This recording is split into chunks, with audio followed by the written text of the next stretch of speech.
सबसे पहली बात कि आगे हम आज लास्ट लेक्चर ले रहे हैं ईएमआई का। जो भी बच्चे लेट आए थे उनके लिए बता रहा हूँ, कल से हम एसी स्टार्ट कर रहे होंगे, तो इसमें ये जो दो तीन कुछ अच्छे कॉन्सेप्ट हैं इनको समझिए आप। अब पहला ये वाला सवाल था जो एक ये चीज हमें सिखाता है कि मतलब एंगुलर मोमेंटम भी कैसे इंक्रीज हो जाता है बिना कोई बाहर से एक्स्ट्रा मैकेनिकल वर्क किए। कोई आया नहीं और अपने आप फील्ड ने एंगुलर मोमेंटम बढ़ा दिया। देखिए इसमें कुछ ऐसा दिया है कि ये एक कंडक्टिंग रिंग है जिसका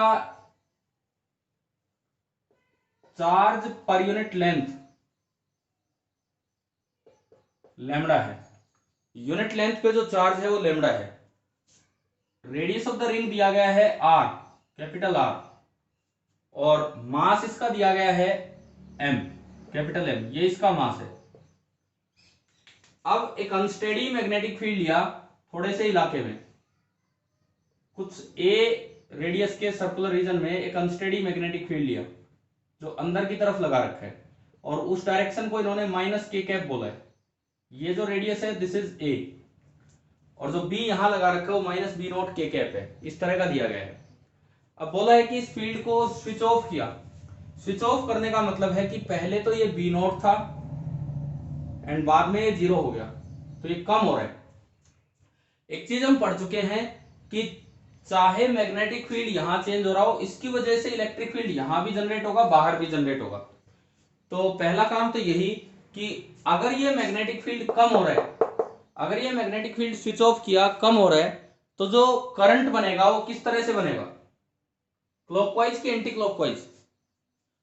अगर ये मैग्नेटिक फील्ड कम हो रहा है तो इसको सपोर्ट करने के लिए करंट आएगा, यानी कि किस तरह से बनना चाहिए, क्लॉकवाइज। और जो हाँ, जो फील्ड लाइंस होती हैं वो करंट की ही सेंस में बनती है, यानी कि इस बाहर वाले इलाके पे एक क्लॉकवाइज फील्ड लाइन बन जाएगी, इलेक्ट्रिक फील्ड लाइन ऐसी बन जाएगी। और इलेक्ट्रिक फील्ड लाइन बन गई और वहां चार्ज भी है तो उस पर फोर्स भी लगेगा जिससे घूमना स्टार्ट कर देता है। तो पहली चीज, बाहर ई का क्या फॉर्मूला होता है। सबसे हम एक एक स्टेप बाय स्टेप आगे बढ़ेंगे। इस अनस्टेडी फील्ड की वजह से यहां जो ई होगा, टेंजेंशियल मैंने नीचे की तरफ बनाया ई। हाँ जी, मैं वैसे लिख चुका पहले जब थोड़ा करवाया था, अब दोबारा से रिस्टार्ट किया काम। बताओ बाहर ई का क्या फॉर्मूला होता है, डायरेक्टली प्रोपोर्शनल या inversely proportional to distance. Inversely. तो उसमें होता है रेडियस का स्क्वायर अपॉन 2, रेडियस है ए, रेडियस है ए का square upon 2 into d v by d t और इंटू 1/r। वो डिस्टेंस थी, बाई चांस यहां वो आर कैपिटल आर है, वो आर आपका हो गया कैपिटल आर। तो ये आपका ई आया। फिर आपने क्या किया, इसके ऊपर एक छोटा सा एलिमेंट बना डीएल लेंथ का, एक छोटा सा एलिमेंट बना डीएल लेंथ का। उस डीएल लेंथ पे जो चार्ज होगा that will B lambda into DL. इस डीएल लेंथ के एलिमेंट पे जो फोर्स लगेगा, मान लो पॉजिटिव है लैम्डा, तो डीएफ लगेगा इसी डायरेक्शन में, और कितना लगेगा, डीक्यू इंटू ई। ये आया ना समझ में कैसे लिखा मैंने, डीक्यू इंटू ई। तो ये आपका हो गया डीक्यू लैम्डा डीएल और e a square by 2 into modulus of dB by d t into 1/r। ये यहां पे डीएफ का मैग्नीट्यूड आ गया। अब मुझे लिखना होगा टॉर्क, कि इस डीएफ की वजह से सेंट्रल एक्सिस के अबाउट कितना टॉर्क होगा। तो टॉर्क होता है force into r perpendicular. Force ऐसे लग रहा है और एक्सिस से परपेंडिकुलर डिस्टेंस है आर, तो इस एलिमेंट पे जो डी टो होगा, d tau, this will be equal to d f into r. D f into ये डिस्टेंस, ये ध्यान रखना ये कोई रेडियस वाली बात नहीं है, डिस्टेंस है, स्मॉल आर जो हम लेते थे वो। अगर आप ये मल्टीप्लाई करोगे तो आर से आर कटेगा और डी टो निकल के आया lambda a square by 2 into d b by d t और डीएल। ये बताओ टॉर्क इस एलिमेंट पे कितना लगा, क्या ये समझ में आ गया सभी को, टॉर्क कैसे निकाला हमने। हाँ भाई बोलो, क्लियर है यहां तक, ठीक है। टोटल टॉर्क चाहिए, टोटल टॉर्क चाहिए। इस एलिमेंट पे टॉर्क लगा है क्लॉकवाइज, कहीं भी आप एलिमेंट मानोगे टॉर्क लगेगा क्लॉकवाइज, किसी भी एलिमेंट पे देखोगे टॉर्क क्लॉकवाइज, यानी कि सारे टॉर्क सेम डायरेक्शन में। तो अगर सारे टॉर्क सेम डायरेक्शन में है तो जो टोटल टॉर्क होगा about the central axis this will B integral of D top, और ये आपका निकल के आएगा लैम्डा ए स्क्वायर बाई 2, ये तो कांस्टेंट है बाहर आ गया। अच्छा ये जो इंटीग्रेशन है ये किसके रेस्पेक्ट में है, आगे लास्ट में होता है जैसे इंटीग्रल डीएक्स, तो इसमें इंटीग्रल के लास्ट में डीएल बन रहा है, तो ये पोजीशन के रेस्पेक्ट में है कि टाइम के रेस्पेक्ट में है इंटीग्रेशन। ये जो इंटीग्रेशन होगा जब ये लास्ट में जो चीज आती है इस पूरे का इंटीग्रेशन डीएल, तो ये बताओ ये पोजीशन के रेस्पेक्ट में है कि टाइम के रेस्पेक्ट में इंटीग्रेशन? पोजीशन। तो जो टाइम वाइम वाली चीजें वो कांस्टेंट बन के बाहर आ जाएंगी, तो लैम्डा ए स्क्वायर बाई 2 बाहर आ गया, डीबी बाई डी का मोड भी बाहर आ गया, और अंदर ओनली बचेगा इंटीग्रल डीएल। इंटीग्रल डीएल मतलब ये डीएल डीएल ये सारे, ये पूरी लंबाई कितनी है बाहर वाली, बाहर की पूरी लंबाई 2 पाई आर, 2 पाई आर, ये आपने इसमें रखा, तो टॉर्क निकल के आया lambda a square by 2 into mod of dB by d t into 2 pi r, ये आपका आ गया, 2 से 2 कैंसिल। अब इस सवाल में मुझे निकालना था कि एंगुलर मोमेंटम, क्योंकि मुझे एंगुलर वेलोसिटी चाहिए, तो उसके लिए मुझे पहले एंगुलर मोमेंटम निकालना पड़ेगा कि कितना होगा। अच्छा एक बार ये चीज क्लियर करो, क्या बी बढ़ रहा है कि कम हो रहा है टाइम के साथ इस क्वेश्चन में? कम हो रहा है, बिल्कुल कम हो रहा है, तो डीबी पॉजिटिव होगा कि नेगेटिव होगा? DB positive, negative. डीबी होता है final minus initial, 0 minus b naught. D b जो है वो खुद नेगेटिव है। अगर कोई चीज नेगेटिव होती है तो जब आप उसका मोड लेते हैं तो एक माइनस और बाहर लगा के पॉजिटिव कर देते हैं, तो यहाँ डीबी नेगेटिव है, तो जब आप ये मोड हटाएंगे तो टॉर्क देखो क्या बना, टॉर्क बनेगा माइनस लैम्डा पाई है एक तो कांस्टेंट वो लगाता हूं, minus pi lambda a square r और इंटू डीबी बाई डी। क्या ये माइनस साइन लगाने से टॉर्क नेगेटिव हुआ है या माइनस साइन लगा के हमने पॉजिटिव आंसर दिया है? बताओ। पॉजिटिव, पॉजिटिव, हाँ, क्योंकि डीबी खुद नेगेटिव है, तो जब मोड खुलेगा तो एक और माइनस लगेगा, तो टॉर्क आ गया ये। अब मुझे चलना चाहिए एंगुलर मोमेंटम निकालने की तरफ, कैसे? अब वो देखो, टॉर्क आपका होता है DL by d T, torque आपका होता है डीएल बाई डी टी, ये आपका टॉर्क है।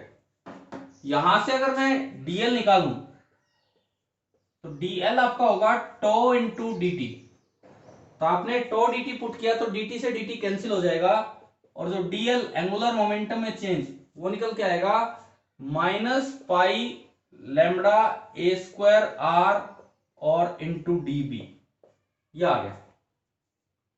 दोनों साइड आपने इंटीग्रेशन किया, दोनों साइड आपने फिर से इंटीग्रेशन किया, तो पाई लैम्डा ए स्क्वायर आर सब कांस्टेंट है, खाली ये बचेगा, और इधर ये लिमिट लगाते हैं हम। इनिशियली बी कितना था क्वेश्चन के अकॉर्डिंग? बी नॉट, और इनिशियली वो घूम ही नहीं रहा था, तो एंगुलर मोमेंटम इनिशियल था 0। फाइनली बी की वैल्यू है 0, और एंगुलर मोमेंटम फाइनल को मैं बोल रहा हूं एल फाइनल। आप बताएं क्या लिमिट समझ में आई, कैसे लगाई? ठीक है, इसको आपने आगे बढ़ाया, इस चीज को आपने आगे बढ़ाया, तो इंटीग्रल डीएल वो आपका हो जाएगा एल, 0 से l final, minus pi lambda a square r, और integral db b, b naught से 0। अब देखो,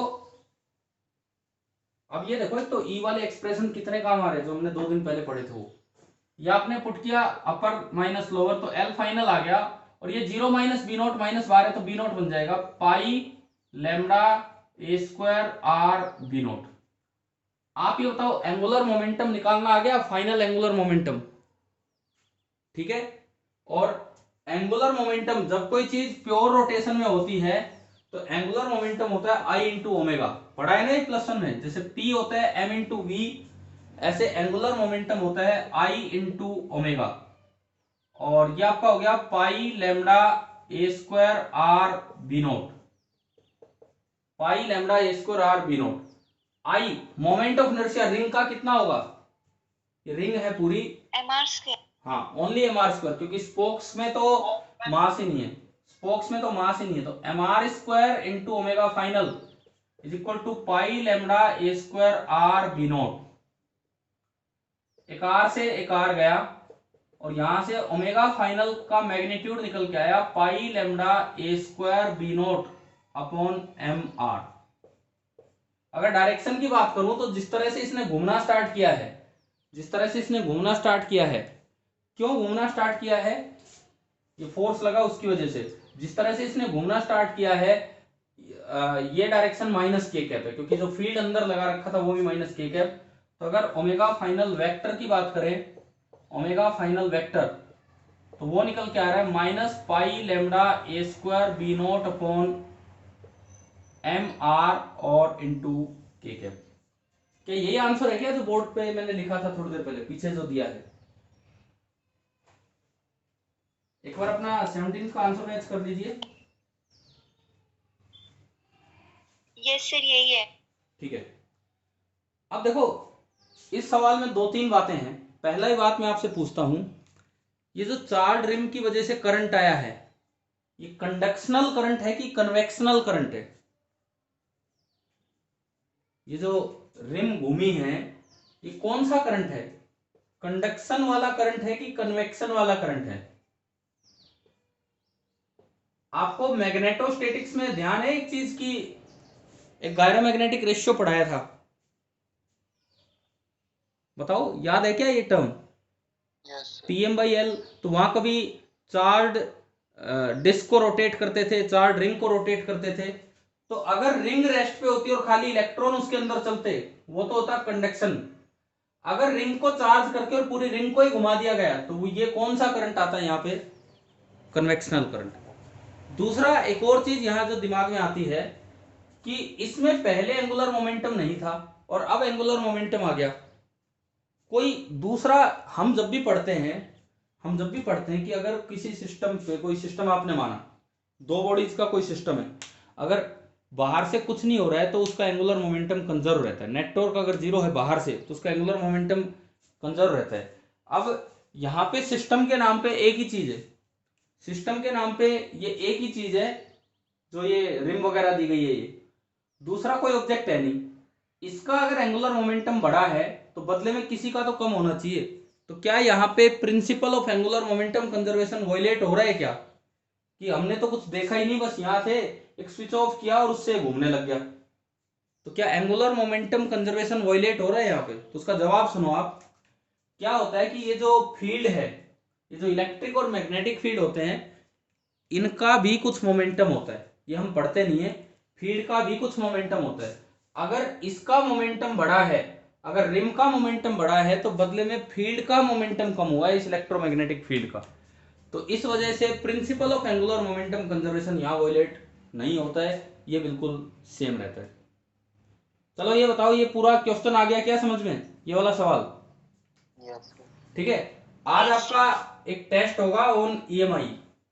मैं सेकंड चैप्टर पे नहीं, एक बार मैं EMI पे ले रहा हूं, और केवल जो मैं डिस्कस करवा रहा हूं उन्हीं क्वेश्चंस में से मैं डाल रहा हूं। डेफिनेटली ये क्वेश्चन आएगा, तो कैसे आए थोड़ा बहुत चेंज होके आ सकता है। तो भाई तैयार है ना, ढंग से डिस्कशन भी अटेंड कीजिए, जो भी डिस्कस हो रहा है ये सारी चीजें। अच्छा, इसके बाद आते हैं जो इससे भी अच्छा सवाल है ना, ये भी अच्छा था लेकिन वो एक नया कॉन्सेप्ट ही हमें सिखा रहा है, 12th क्वेश्चन, उस पर आइए आप।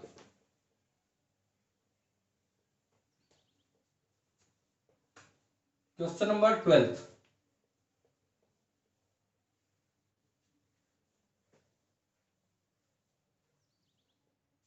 6.12 पेज नंबर 231। इस पे हम आते हैं, देखते हैं। Square loop of side 12 centimetres with it side parallel to x and y axis. देखो मान लो ये एक्स एक्सिस है और ये वाई एक्सिस है। एक स्क्वायर लूप है जिसकी साइड है 12 centimetre parallel to x and y axis. तो ये एक स्क्वायर लूप है इस तरह का, इसकी दोनों साइड, इसकी दोनों की दोनों साइड हैं 12 सेंटीमीटर, इस तरह का ये दिया गया है। आगे देखो, is moved with a velocity of 8 centimetre per second in the positive x direction, इसको आगे चलाया जा रहा है with a velocity of 8 centimetre per second, positive x direction में 8 सेंटीमीटर पर सेकंड से इसको आगे चलाया जा रहा है, ठीक है। In an environment containing a magnetic field in positive Z direction, एक ऐसे एनवायरमेंट में इसको चलाया जा रहा है जहां magnetic field positive Z direction में है, जैसे जेड बाहर होगा, अगर एक्स इधर वाई इधर तो जेड बाहर, तो एक मैग्नेटिक फील्ड है बाहर की तरफ इसके perpendicular. The field is neither uniform in space nor constant in time, बाहर की तरफ कोई बी है, बाहर की तरफ कोई बी है और ना तो स्पेस में कांस्टेंट है ना टाइम के साथ, मतलब ये जो आपको बी दिया गया है इसमें दोनों तरह के वेरिएशन है, इसमें स्पेशियल वेरिएशन भी है, इसमें दोनों तरह के वेरिएशन है, इस बी में स्पेशियल वेरिएशन भी है और इस बी में टेम्पोरल वेरिएशन भी है, इस बी में स्पेशियल वेरिएशन भी है और इस बी में टेम्पोरल वेरिएशन भी है। मैं एक चीज आपको बता देता हूं, आज वाले टेस्ट में एक भी क्वेश्चन एनसीईआरटी से बाहर नहीं होगा, एक भी क्वेश्चन एनसीईआरटी से बाहर नहीं होगा। अब इन्हीं में थोड़ा वैल्यू चेंज कर दी या थोड़ा बहुत एक के दो बना दिए, मतलब इस तरह से काम हो जाए तो बात अलग है। ये केवल आज के टेस्ट का पर्पज ये है कि आप एक बार एनसीईआरटी बुक थोड़ा सा सीरियसली ले, ठीक है। और इसमें तो लिमिटेड ही प्रॉब्लम है, किसी और बुक की तरह यूं भी नहीं है कि बहुत ज्यादा है। तो भाई ध्यान रखना, आज पेपर देना है, ऐसा ना हो कि आपका बैच ही कम देता है यार, 11th वाले तो फिर भी बहुत बहुत टेस्ट देते रहते हैं, आप लोग अपीयर ही नहीं। आप लोग उस दिन एक बार मैंने देखा 3 बच्चे टेस्ट दे रहे हैं, कभी 4 बच्चे टेस्ट दे रहे हैं, तो ये थोड़ी होना चाहिए। हमारे 4 घंटे लग जाते हैं, आप 4 बच्चे टेस्ट देने आते हो। अभी जो जितने बच्चे क्लास में प्रेजेंट हैं मैं उन्हीं से पूछ रहा हूँ, एक मिनट कितने पार्टिसिपेंट्स हैं?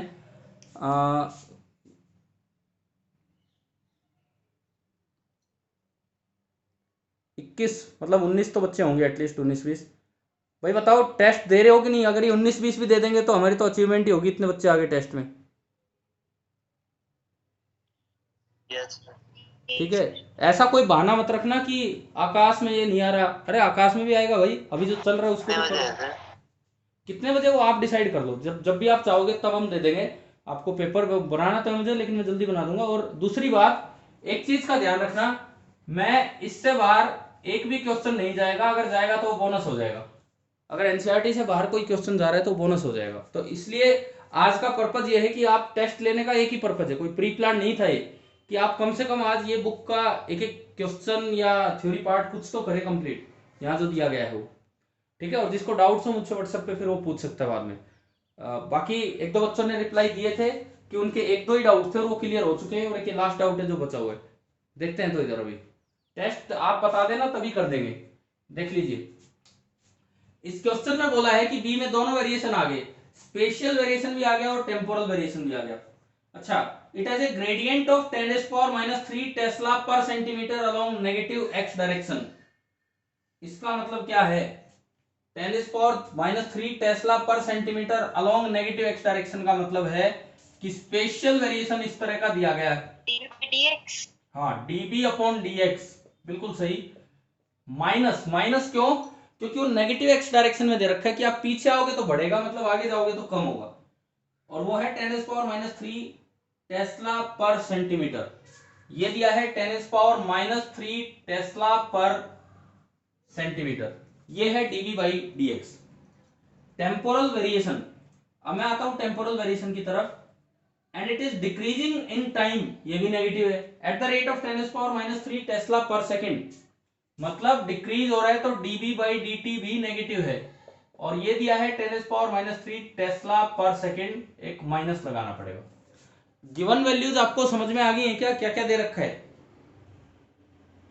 ठीक है, yes sir. Determine the direction and magnitude of induced current in the loop if it's resistance is 4.5 milli ohm. Loop का पूरा रेजिस्टेंस है 4.5 मिली ओम, तो आपको ईएमएफ कितना इंड्यूस हुआ पहले तो वो निकालना है, रेजिस्टेंस से डिवाइड कर देंगे बाद में तो करंट आ ही जाएगा। देखो तरीका सुनो, आप एक एक वेरिएशन को अलग अलग देखो। अगर बी में टेम्पोरल वेरिएशन होता है, अगर मैग्नेटिक फील्ड में टेम्पोरल वेरिएशन होता है तो आपको लूप को चलाने की भी जरूरत नहीं है। कारण सबसे पहले मैं इसकी वजह से ईएमएफ इंड्यूस लिखूंगा, इसकी वजह से, भाई फ्लक्स आप लिखते हैं B डॉट एस, तो जो मैग्नेटिक फ्लक्स होगा वो होगा B इंटू इसका एरिया, मान लो L square, side length L है।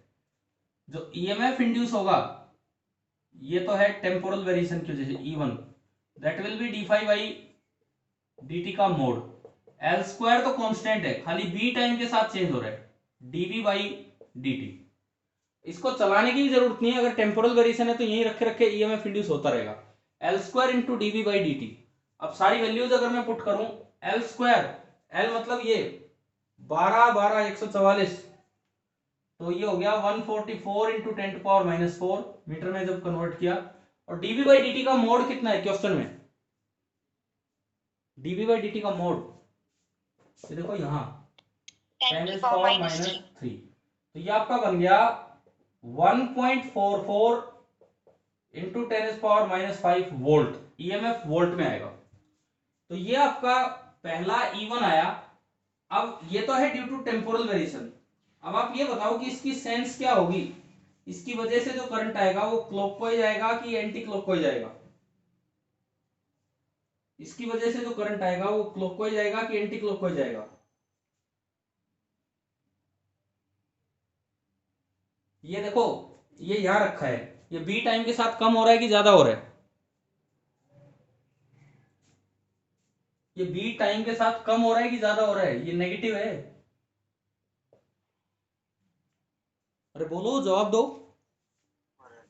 कम हो रहा है तो इसको सपोर्ट करने के लिए आएगा। अब बी जो अप्लाइड है वो बाहर की तरफ है, बी अप्लाइड बाहर की तरफ है, तो इसको सपोर्ट करने का मतलब है यू करंट आएगा। तो ये क्लॉकवाइज है कि एंटी क्लॉकवाइज, कैसा है, क्लॉकवाइज, ये क्लॉकवाइज है, एंटी क्लॉक। तो दो ही तो जवाब होते हैं, उसमें गलत वाला हम पहले चूज कर लेते हैं। सुनो दोबारा से सुन लो, बी बाहर है और वो कम हो रहा है तो उसको सपोर्ट करने के लिए करंट आएगा, तो यूं आएगा, तो दैट इज एंटी क्लॉकवाइज। तो पहले की सेंस होगी एंटी क्लॉकवाइज। ये तो है ड्यू टू टेम्पोरल वेरिएशन। अब आप इस पे आओ, अब आप इस पे आओ ड्यू टू स्पेशल वेरिएशन। अब हम इस चीज पे आते हैं कि ड्यू टू स्पेशल वेरिएशन क्या होगा। देखो ड्यू टू स्पेशल वेरिएशन अगर आप देखते हैं, फिर से मैं देखूं, ईएमएफ होता है d phi by d t. अब ये सेकंड वाला हम लिख रहे हैं, तरीका देखो अब आप इसका, d by d t of b into s into cos zero. S तो कांस्टेंट है, एस तो आप बाहर निकाल लो, ये बन गया डीवी बाई डी टी। क्या बी टाइम के साथ चेंज हो रहा है, हो रहा है, लेकिन वो वेरिएशन हम अलग देख चुके हैं। अब मुझे स्पेशल वेरिएशन की वजह से निकालना है, तो मैंने एक चीज आपको सिखाई थी, अगर बी टाइम के साथ चेंज भी ना हो रहा हो और यहां फील्ड ज्यादा है यहां कम है, तो आप अगर इसको मूव कराते हो तो भी तो फ्लक्स अपने आप टाइम के साथ चेंज हो जाएगा। पहले ये ज्यादा फील्ड में था, अब ये कम फील्ड में है। तो उसको मैथमेटिकली दिखाने का क्या तरीका है, देखिए आप इसको ऐसे लिख लीजिए, dB by d x into d x by d T. बताओ ये लिख सकते हैं कि नहीं, क्या मैं इसको ऐसा लिख सकता हूँ, db by d x into d x by d t. और d x by d t का मतलब होगा इसकी वेलोसिटी, एक्स के लॉन्ग ये किस तरह से जा रहा है, dx बाई dt का मतलब होगा इसकी वेलोसिटी। तो इसको आप v लिख दो, तो ये जो सेकंड ईएमएफ आएगा वो आपका हो जाएगा area into velocity into d b by d x और इसका मोड, क्योंकि नेगेटिव वैल्यू नहीं लेनी, हमें पॉजिटिव वैल्यू लेनी। तो ये एक बड़ा काम का एक्सप्रेशन आपके लिए कि स्पेशल वेरिएशन जहां हो, जहां फील्ड जगह के साथ चेंज हो, अगर आप उसमें लूप को चला दें, जहां फील्ड जगह के साथ चेंज हो अगर आप उसमें लूप को चला दें, तो ऐसे में जो ईएमएफ इंड्यूस होता है वो ऐसे निकाला जाता है, s into d v by d t को आप पहले ऐसे लिख लो, यानी कि area into velocity into d v by d x. चलिए इनकी वैल्यूज पुट करते हैं, हम इनकी वैल्यूज पुट करते हैं। एरिया, एरिया तो यही है 144 इंटू 10⁻⁴ इंटू वेलोसिटी ना, वेलोसिटी है 8 सेंटीमीटर पर सेकेंड, तो 8 इंटू 10⁻⁻²। और डीवी बाई डी एक्स का मोड वो ऊपर देखो, वो 10⁻³ टेस्ला अपॉन सेंटीमीटर, माइनस तो हट जाएगा, मोड लेना है, सेंटीमीटर को जब मीटर में कन्वर्ट करोगे तो 10⁻² मीटर लिखा जाएगा।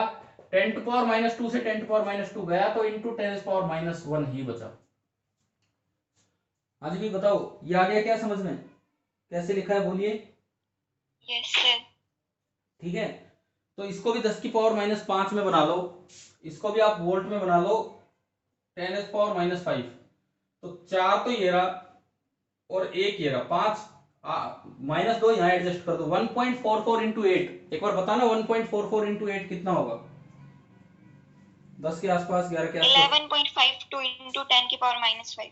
ठीक है, 11.52 इंटू 10⁻5 वोल्ट।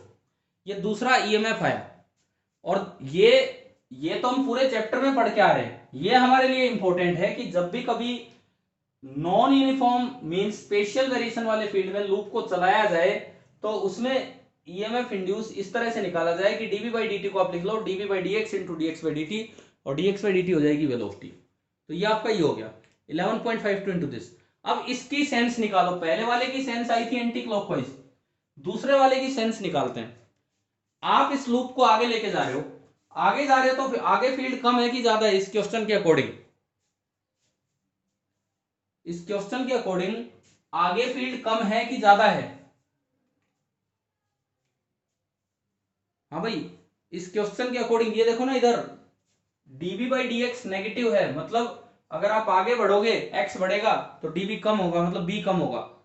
तो आगे बढ़ने पे b कम हो रहा है। अगर आगे बढ़ने पे b कम हो रहा है तो आगे बढ़ने पे फ्लक्स भी कम हो रहा है। तो अगर फ्लक्स कम हो रहा है तो इसको सपोर्ट करने के लिए ईएमएफ आएगा। b बाहर है तो सपोर्ट करने का मतलब यूं ही आएगा, यूं ही आएगा। तो किधर हो गया ये, एंटी क्लॉकवाइज हो गया। तो ये वाला भी एंटी क्लॉकवाइज हुआ। तो टोटल ईएमएफ इंड्यूस कितना हो गया, ई टोटल। दोनों एंटी क्लॉकवाइज आ गए तो ये हो गया E1 प्लस E2। क्लियर, कितना हुआ ये जुड़ के, अगर हम इन दोनों को ऐड करें 12.96 इंटू 10⁻5। 12.96 into 10⁻5 volt. और फिर अगर करंट चाहिए तो E बाई आर कर दो, ये मिली को कन्वर्ट कर लेना, उससे आपका करंट आ जाएगा। चलो ये क्वेश्चन आया क्या समझ में, 12th सवाल जिससे भी नहीं हुआ था। ठीक है, टेम्पोरल वेरिएशन वाली बात नहीं थी। अब मैं आपको दो फॉर्मूले बताता हूं जो आप याद रखेंगे आगे से इस तरह के काम के लिए। ऐसा कोई लूप है, अगर उसमें बी टाइम के साथ चेंज हो रहा है तो ईएमएफ इंड्यूस हो जाएगा area into d v by d t. तो ईएमएफ इंड्यूस हो जाएगा area into d v by d t. लेकिन अगर बी टाइम के साथ चेंज नहीं हो रहा और आप इसको लेके चल रहे हो तो ईएमएफ इंड्यूस का फॉर्मूला हो जाएगा एरिया इंटू वेलोसिटी। ये देखो यहाँ, area into velocity into d v by d x. तो आप दो फॉर्मूले दिमाग में रखो, ईएमएफ इंड्यूस या तो होता है area into d v by d t या फिर area into velocity into d v by d x. अगर डीवी बाई डी एक्स आएगा तो वेलोसिटी होनी पड़ेगी और वहां पे तब जाके ईएमएफ निकलेगा। दूसरी बात, बड़ा इंपॉर्टेंट काम यह है कि आपको इनको ऐड करना है कि सब्ट्रैक्ट करना है। सपोज इसी क्वेश्चन में अगर मुझे यूं दिया होता कि भाई d v by d x positive है, मतलब आगे जाने पे बी बढ़ रहा है लेकिन टाइम के साथ बी कम हो रहा है। तो अब बताओ नेट ईएमएफ इंड्यूस कैसे निकालते हैं आप। अब बताइए नेट ईएमएफ इंड्यूस कैसे निकालते हैं। हाँ जी बोलो। देखो, आगे जाने पे बी बढ़ रहा है, टाइम के साथ कम हो रहा है तो इसकी सेंस तो एंटी क्लॉकवाइज ही आती। लेकिन अगर आगे जाने पे बी बढ़ रहा है तो जैसे जैसे आगे जाओगे फ्लक्स बढ़ेगा तो इसको अपोज करने के लिए करंट आएगा। अपोज का मतलब यूं आएगा क्योंकि ये डॉट लगा है तो ये बन जाता क्लॉकवाइज। तो ऐसे में बड़े में से छोटा घटाना होता, बड़ा ये है छोटा ये है, तो आपका जो ईएमएफ इंड्यूस बनता है वो होता E2 माइनस E1 और सेंस क्लॉकवाइज आ जाती, लास्ट में आई हो जाता E बाई आर। क्लियर हो गया कि नहीं, अब बताओ ये चीजें। ठीक है, इसे अपनी कॉपी में दो आप फॉर्मूले बना के ऐसे लिख सकते हैं कि ये कोई लूप है, ये कोई फील्ड है, क्रॉस हो चाहे डॉट हो कैसा भी हो, आगे चला रहे हो बी वेलोसिटी से, बी में दोनों तरह के वेरिएशन है, बी एक्स के साथ भी चेंज हो रहा है और बी टाइम के साथ भी चेंज हो रहा है। कैसे भी चेंज हो सकता है, अलग अलग फंक्शन मिलेंगे, मैंने ऐसे लिख दिया। तो इसकी वजह से तो जो ईएमएफ इंड्यूस होगा that will be area into mod of d v by d t. लेकिन इसकी वजह से जो ईएमएफ इंड्यूस होगा स्पेशल वेरिएशन की वजह से that will be area into velocity into d v by d x. क्या ये फॉर्मूले की तरह याद हो जाएंगी ये चीजें? ठीक है, Yes, sir. जो अभी हमने किया उसी तरह का एक काम था। अच्छा, इसके बाद सुने, ये तो वो दो सवाल थे जो मैंने आपको बोला था कि भाई आप कर लीजिए, बाकी भी आपने किए होंगे, और कोई डाउट हो तो आप बताना। ये जो क्वेश्चन नंबर 16 है ये मैं करवा चुका हूं आपको पहले कि किस तरह से होता है। अच्छा, एक दो सवाल इनमें ऐसे हैं जिनमें अर्थ के मैग्नेटिक फील्ड का यूज किया है, जैसे क्वेश्चन नंबर 10। क्वेश्चन नंबर 10 ये भी कॉमन से क्वेश्चन है, आ जाया करते हैं कहीं पे। 6.10 पेज नंबर 230। देखिए एक बार ये सवाल देख लीजिए, किसी को डाउट है भी कि नहीं इस सवाल में, ये भी तो बता दो मुझे।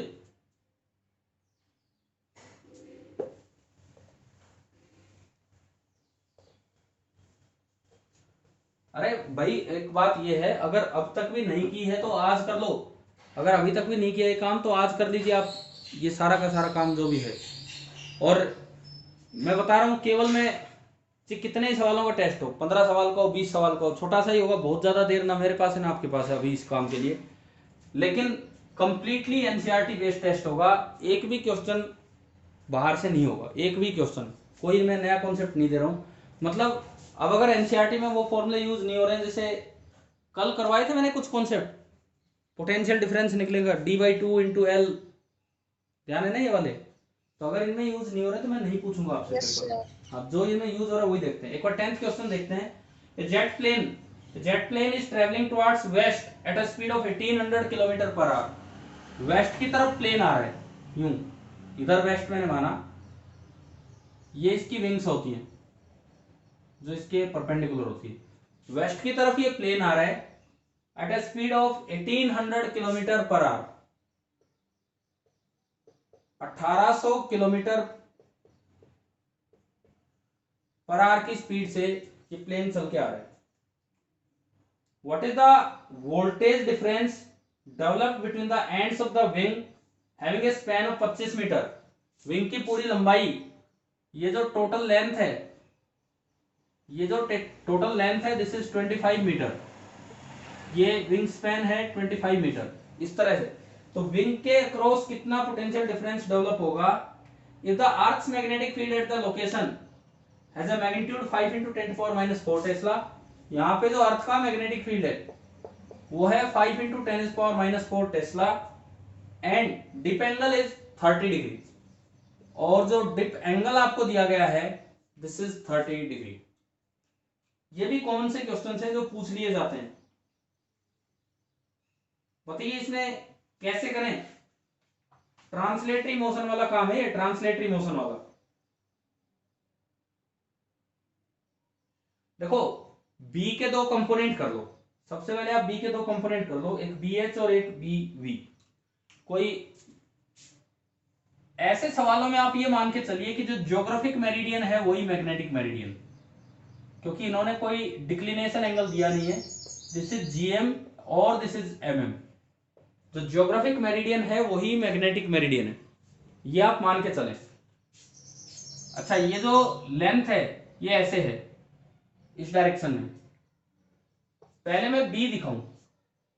डिप एंगल दिया है 30 डिग्री, डिप एंगल 30 डिग्री देने का मतलब है कि जो बी है वो नीचे की तरफ झुका हुआ है 30 डिग्री पे, बी जो है वो नीचे की तरफ झुका हुआ है 30 डिग्री पे। तो बी के दो कंपोनेंट आएंगे, एक तो होगा बी एच और दूसरे वाला कंपोनेंट होगा बी वी। एक तो कंपोनेंट होगा बी एच एंड दूसरा कंपोनेंट आपका होगा बी वी। बी एच होगा B cos 30 and B V होगा बी sin 30। अब जिस तरह की विंग स्पैन है, विंग स्पैन जब विंग ये प्लेन वेस्ट की तरफ जा रहा है तो ये नॉर्थ की तरफ होगा और ये साउथ की तरफ और ये ईस्ट, तो यहां जो विंग स्पैन बनेगी वो ऐसे बनेगी, ये साउथ ये नॉर्थ, और ये लेंथ है पूरी 25 मीटर, ये लेंथ है पूरी 25 मीटर, इस तरह का दिया गया है। अब आप एक एक करके एक बार BH की वजह से ईएमएफ इंड्यूस निकालो और एक बार BV की वजह से। एक फॉर्मूला याद है आपको कि ईएमएफ इंड्यूस का फॉर्मूला होता है B into L into V. अगर एक एल लेंथ V वेलोसिटी के साथ B मैग्नेटिक फील्ड में चले तो ईएमएफ इंड्यूस का फॉर्मूला होता है ये तब होता है जब B परपेंडिकुलर टू L हो and B perpendicular to V हो and L perpendicular to V हो। अगर ये तीनों कंडीशन एक साथ हैं तो ईएमएफ इंड्यूस का फॉर्मूला होता है B into L into V. पढ़ा है ना भाई ये सभी ने? और इसमें एक और चीज बताई जाती है कि इन तीन में से अगर कोई भी दो पैरेलल हो जाएं, कोई भी दो अगर पैरेलल हो जाएं तो ईएमएफ इंड्यूस कितना हो जाता है? 0। इन तीन में से अगर कोई भी दो पैरेलल हो जाए तो ईएमएफ इंड्यूस हो जाएगा 0। अब देखो पहले मैं BH की वजह से देखता हूं। आप बताओ BH L प्लेन हमारे काम का नहीं, अब प्लेन नहीं, मुझे केवल ये विंग स्पैन चाहिए, ये वाला हिस्सा।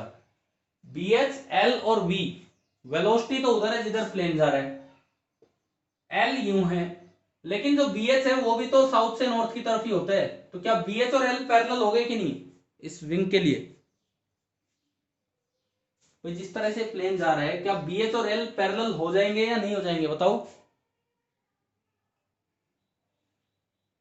देखो ये मैंने यहां बना रखा है, ये विंग ये यूं है, हवाई जहाज आगे जा रही है, ये इसका ये विंग्स है दोनों साइड, वेलोसिटी इधर है, ये नॉर्थ साउथ डायरेक्शन में और BH भी नॉर्थ साउथ डायरेक्शन में है।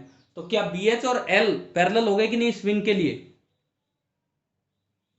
तो इस वजह से EMF induced due to BH, EMF induced due to BH कितना होगा? 0। BH की वजह से जो ईएमएफ इंड्यूस होगा 0। अब मैं आता हूं BL की वजह से, सॉरी BV की वजह से, वर्टिकल कंपोनेंट की। वर्टिकल कंपोनेंट है नीचे, वेलोसिटी है ईस्ट की तरफ और विंग स्पैन है नॉर्थ साउथ में। तो क्या तीनों एक दूसरे के परपेंडिकुलर है कि नहीं? म्यूचुअली परपेंडिकुलर है ना? तो इस केस में जो ईएमएफ इंड्यूस होगा, इस केस में जो ईएमएफ इंड्यूस होगा वो होगा BV vertical component into total length into velocity, और BV को आप लिख सकते हैं B साइन डेल्टा, और इनकी वैल्यूज आप पुट कर सकते हैं साइन 30 डिग्री और इस तरह से। अगर आपको पोलैरिटी चाहिए, क्योंकि अब दो तो है ही नहीं, एक ही है, तो उसकी पोलैरिटी चाहिए तो आप फ्लेमिंग राइट हैंड रूल का यूज कर लीजिए। फ्लेमिंग राइट हैंड रूल का कैसे देखो, इसमें वेलोसिटी है आगे ना, सॉरी B किधर है? B नीचे, BV नीचे की तरफ है, पहली उंगली नीचे की तरफ, पहली उंगली नीचे की तरफ, अंगूठा मोशन की तरफ, तो अंगूठा उधर की तरफ है। ध्यान है कि नहीं? Fleming right hand rule, Fleming right hand rule कहता है कि फर्स्ट फिंगर आप कीजिए B की डायरेक्शन में, अंगूठा कीजिए मोशन की डायरेक्शन में, फर्स्ट फिंगर B की डायरेक्शन में, अंगूठा मोशन की डायरेक्शन में, तो जो दूसरी उंगली है वो इधर की तरफ आ रही है, मतलब साउथ की तरफ। तो करंट इधर बना तो इलेक्ट्रॉन पीछे गए, इलेक्ट्रॉन पीछे गए तो विंग का ये वाला हिस्सा तो नेगेटिव होगा और विंग का ये वाला हिस्सा आपका पॉजिटिव, यानी कि ये वाला हिस्सा तो लो पोटेंशियल पे जाएगा और ये वाला जो पार्ट है ये आपका बनेगा हाई पोटेंशियल पार्ट। हाँ भाई बताओ, अर्थ मैग्नेटिक फील्ड का क्या यूज है? ये प्लेन्स वाले क्वेश्चंस में हो गया क्लियर? ठीक है, सेम सेम यही क्वेश्चन ट्रेन के लिए भी आ सकता था। कैसे?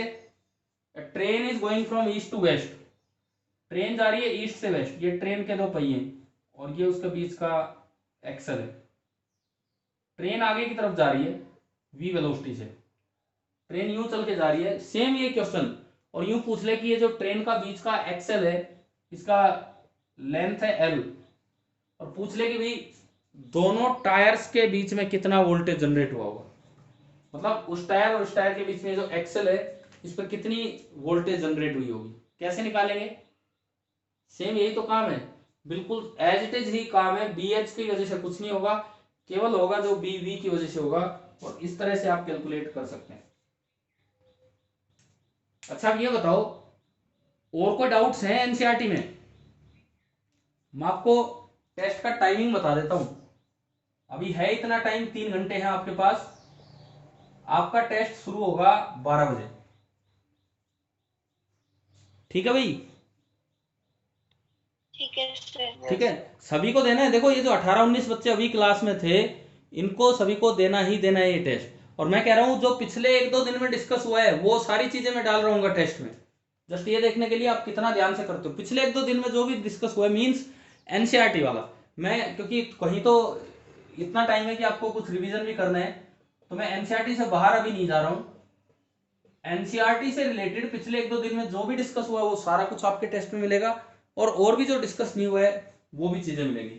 तो आपका कंप्लीट पेपर फ्रॉम एनसीईआरटी होगा ये ऑन ईएमआई, और 12 बजे उसका टाइम रहेगा।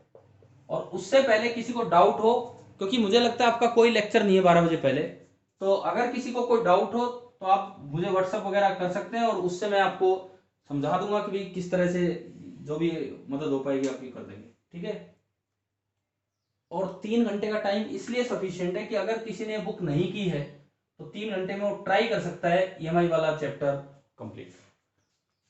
ठीक है, फिर हम 12 बजे आपको टेस्ट देंगे, 12 से 5 मिनट पहले लिंक भेज दूंगा मैं आपको, और उसके बाद 1:30 बजे के आसपास 1:30 के आसपास मैं आपको रिजल्ट दे दूंगा आपका जो भी होगा। ठीक है, आप बैठ के अब अपना कीजिए रिवीजन, कोई डाउट हो तो इसमें पूछ लेना आप। Thank you.